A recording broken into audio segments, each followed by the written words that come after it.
Les organismes à but non lucratif qui œuvrent dans le domaine de l'habitation crient à l'aide. La crise du logement ne peut plus continuer. Ces organismes demandent à Québec d'octroyer rapidement des montants pour contrer le phénomène et Ève Beauregard en a discuté un peu plus tôt avec le directeur général de la fédération qui les représente. La Fédération régionale des OSBL d'habitation du Saguenay-Lac-Saint-Jean, de Chibougamau-Chappais et de la Côte-Nord demande au gouvernement d'agir rapidement devant l'ampleur de la crise du logement. Je suis présentement avec Michel Saint-Gelais, vous êtes le directeur général. Donc, on demande d'avoir un financement parce que la situation ne peut pas continuer ainsi. Exactement. La situation est très difficile. Il y a beaucoup de précarité dans les OSBL d'habitation de la région. La fin du programme Accès Logis n'annonce rien de bon non plus.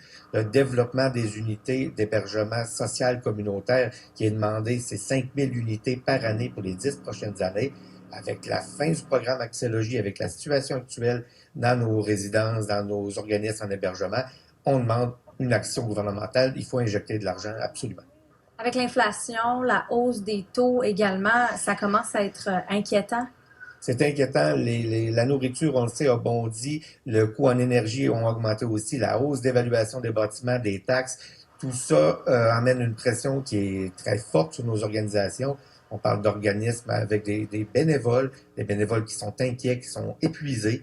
Il faut offrir de l'aide. La survie des OSBL d'habitation est menacée dans bien des petites municipalités de notre région.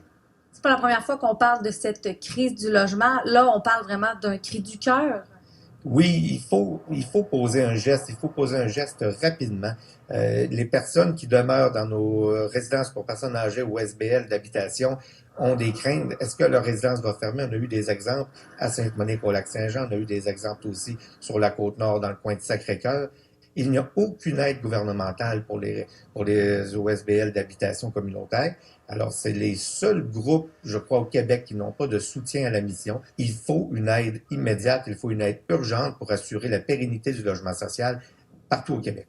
Vous avez d'ailleurs déposé un mémoire avec toutes vos demandes pré-budgétaires en vue du budget qui va être déposé le 21 mars prochain. Merci beaucoup, M. Saint-Gelais.